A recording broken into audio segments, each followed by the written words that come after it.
amargamente. Foi um pecado que ele vivenciou, que pegou no meu coração, cara. Eu vi uma vivência minha ali que realmente ele orou. Porque o filho de Betseba, a partir da pregação de Natan, da profecia, né? Ele ficou doente, muito doente. E Davi viveu isso, ele viu isso. Ele orou, ele jejuou, ele prostou a cabeça dele na terra por dias e dias e dias. E é isso. E não saiu de lá enquanto Deus não fizesse algo. E Deus não fez nada. Deus permitiu que a doença do filho dele levasse ele. Isso em 2 Samuel. Segundo Samuel. E Davi, chorando, orando, preciso que haja algo que aconteça. Tudo isso porque Davi estava naquele rolê de ter pecado e instigado a morte de Urias, que era o esposo de Betseba. E é isso. Não, mas e pior ainda, tipo, você comentou desse momento que o céu fecha, mas naquele momento que o profeta chega pra ele, faz a analogia das ovelhas. É. Mano. É isso mesmo. É absurdo. É absurdo. E qual que foi a sua visão sobre aquela analogia? Aquele momento ali. Foi uma injustiça, né? A minha visão foi uma visão de injustiça, porque ele ali estava representando o que Deus tinha sentido pelo que Davi fez. Como que foi a visão que o Senhor teve. Conta a história. Porque foi a história tipo de Davi? Não, essa história em específico, quando o profeta vai. Conta a história, vai gerar o Davi. Do que você leu até agora. Acho que é melhor. Davi, ele começou sendo escolhido, né? Depois que toda uma vivência que Saul teve de não agradar a Deus, da vontade dele, né? Porque já começa errado, né? O povo que escolheu um rei físico ali pra reinar sobre Israel. E aí Samuel recebeu a pregação, tipo, Deus falou, ó, vou preparar um rei pra vocês, só que eu tô triste pra caramba com vocês, porque não era essa a necessidade, né? Não era o que eu queria. Não era o que eu queria, então, mas como vocês clamaram, né, eu vou preparar. E aí foi instituído ali Saul. E, se não me engano, era uma das casas de... Não sei de onde que ele era casa, se era Benjamim e tal.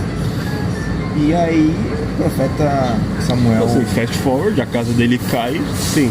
Mas eu digo dessa questão de Davi mesmo, quando ele entra. Ele é escolhido e tal. A queda dele quando ele conhece Betseba. A partir daí. A partir daí. Cara, é uma coisa assim muito louca, porque Deus antes já tinha feito um plano na família de Davi, que a partir dele iria ser a edificação do templo. Só que se você ler a parte onde fala da edificação do templo, né, que das entranhas de Davi seria feito um novo recomeço, seria um reinado de prosperidade, um reinado de vivência da parte espiritual, você consegue ver Jesus Cristo ali. Como assim? Fala muito da questão de que das entranhas de Davi vai ser instituído um novo reinado. Sim, verdade. E a gente hoje consegue pegar da genealogia de Cristo que ele vem da casa de Davi. Então, tipo, é uma prefiguração de Jesus Cristo ali no Antigo Testamento. Tanto que quando eu li, eu parei e falei, caraca, mano, bateu mente. Deus é muito perfeito, cara. Ele anunciando a vinda de Cristo já há muito tempo antes de uma anunciação do Messias. Mas beleza, né? Até aí beleza, já é algo muito, muito, muito bom. E aí quando foi anunciado, né, que Natan contou a história de um servo que era rico, de um pobre, que o rico, ele tinha entre ovelhas e vacas, né, e bois lá na terra dele, na fazenda, e o pobre tinha só uma ovelhinha, um cordeiro, que com ele cresceu com os filhos, como se fosse membro da família. E aí um certo viajante chegou pro rico, né? Foi um viajante que chegou pro rico para festejar com ele, para participar da visita santa, para participar da vida dele lá, dos comes e bebes, e o rico, com todo o celeiro que ele tinha de imensa opções, ele pega a ovelha do pobre e faz dela uma parte do jantar para conceder o rico, o viajante. Aí Davi ficou boladão, falou, nossa, que injustiça, por que o rico fez isso? Ele merece punição e tudo mais. E aí Natan falou, essa vivência, essa história, você na história é o rico. Porque você, depois de Deus ter preparado um reinado para você, ter te colocado como chefe do povo de Israel, ter te entregado a mulheres do seu antigo senhor, né? Ter preparado ter cessado a guerra no seu reinado. a todas as nações, você pecou contra mim. Isso é um bagulho muito louco. E ainda falou mais, tinha uma parte que ele falava, se precisasse de algo, Deus te acrescentaria 2 vezes mais. E mesmo assim, você pecou. Então, cara, se você hoje para e pensa que, caraca, mano, o quão errante eu sou, quão na merda eu sou por conta da vivência que eu tenho, você reconhece isso, imagina Davi, que conversava com Deus, que tinha uma intimidade com Deus, né? E aí chegar no momento que Davi se prostra diante da terra, que Davi jejua, que Davi ora, que Davi chora, e Deus não faz a vontade dele.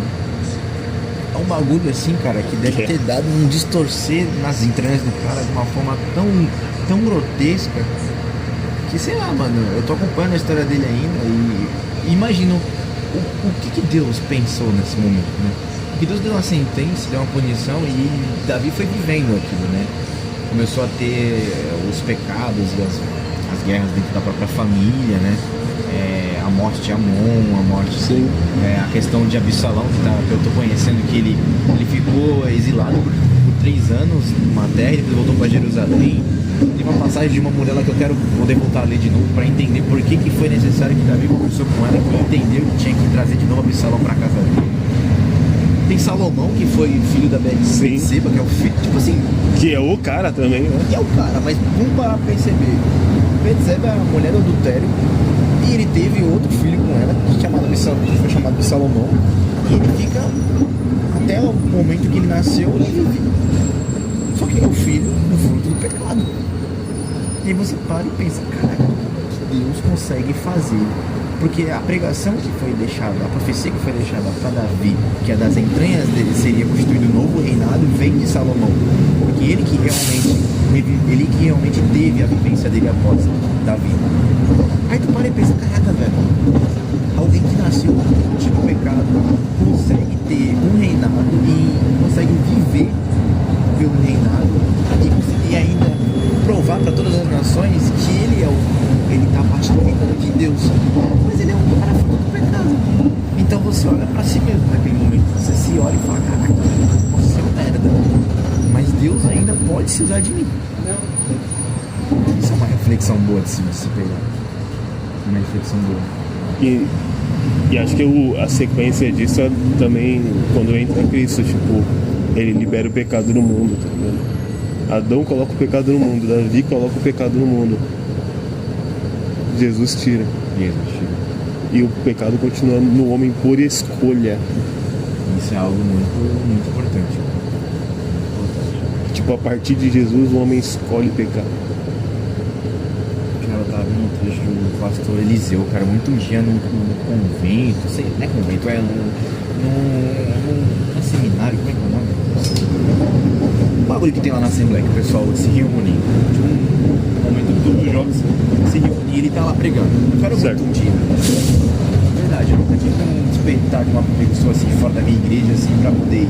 Amanhã tem culto na minha igreja, vai ser batismo. Seria interessante. Batismo? Batismo nas águas vai ser amanhã. Tarde? Sim. Vou estar em Santos. Posso te mandar o endereço, depois você dá uma olhada. Vai ser legal. Acho que amanhã eu não vou conseguir porque eu vou estar com o instrumento nas costas. Você vê, não tem problema. Eu vejo? Não, você vê, você pode, se você ver, você conseguir, porque lá tem espaço pra você deixar instrumentos se você quiser. Vai ser na sede. Onde é? A sede é próximo ao canal 4. Putz, eu vou estar Perto da Conselheiro ali e tal. eu vou estar por ali. Eu vou estar no... É Boqueirão que se fala. Acho que é Boqueirão. Sim. Eu vou estar por ali. Não é longe dali não. Ele é perto da linha do VLT ali. Que horas que é? Começa às 8 da manhã e vai até umas 4 da tarde. Interessante. É uma boa. Nessa lógica do... Engraçado, né? Vou trocar depois, mas... É interessante pensar que Salomão, ele foi o que foi igual o pai dele, que também caiu. Mas Deus olhou pra ele e falou, mano, você constrói isso daí porque teu pai não podia porque ele tinha sangue nas mãos. E eu achava que o sangue nas mãos dele é por causa das grandes nações, batalhas que ele tinha enfrentado. Não, É porque tu pegou a mulher do cara, mano. Um bagulho bem mais simples. É muito louco, né? Porque você fala assim, caraca, velho, Davi foi um homem. Eu não sei se ele foi o cujo coração de Deus se agradava, não sei se foi essa frase que os profetas utilizavam.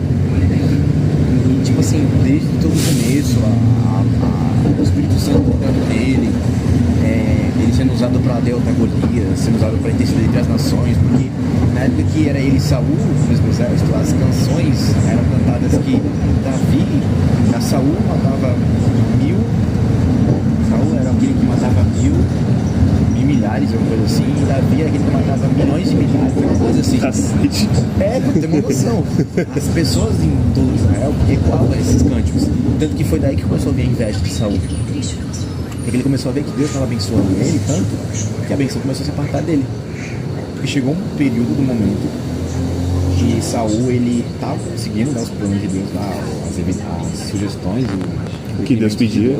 Só que chegou um momento que o profeta falou algo e ele fez. O profeta falou X, ele fez Y.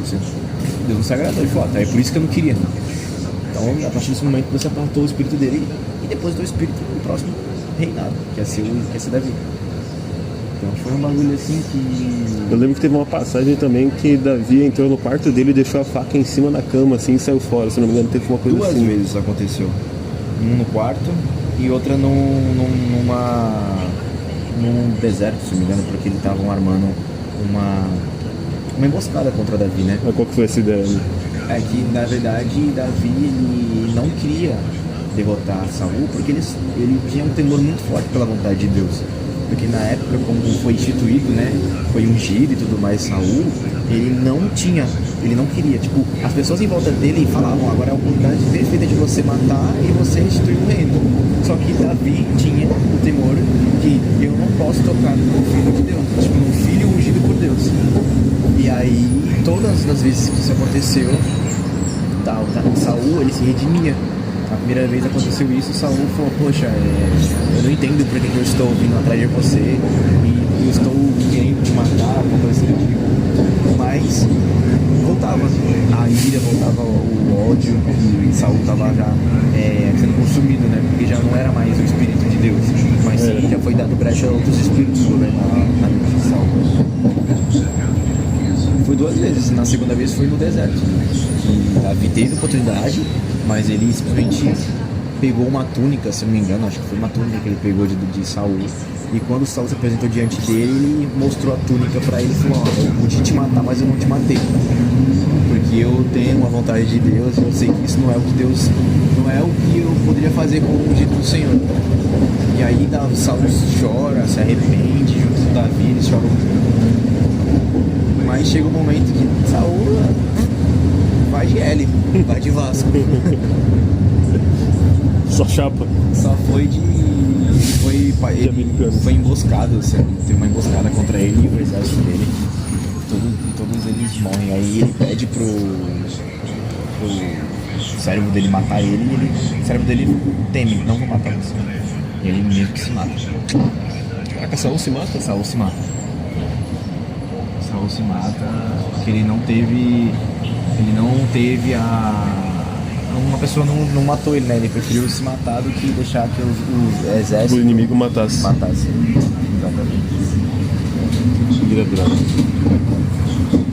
E é interessante isso, né? Tipo, se a minha vontade não vai se cumprir, eu cumpro. Talvez seja por isso que Deus olhou pra ele e falou, mano, não é você mais não, tá ligado? Talvez seja por isso. Muito, muito triste. É isso.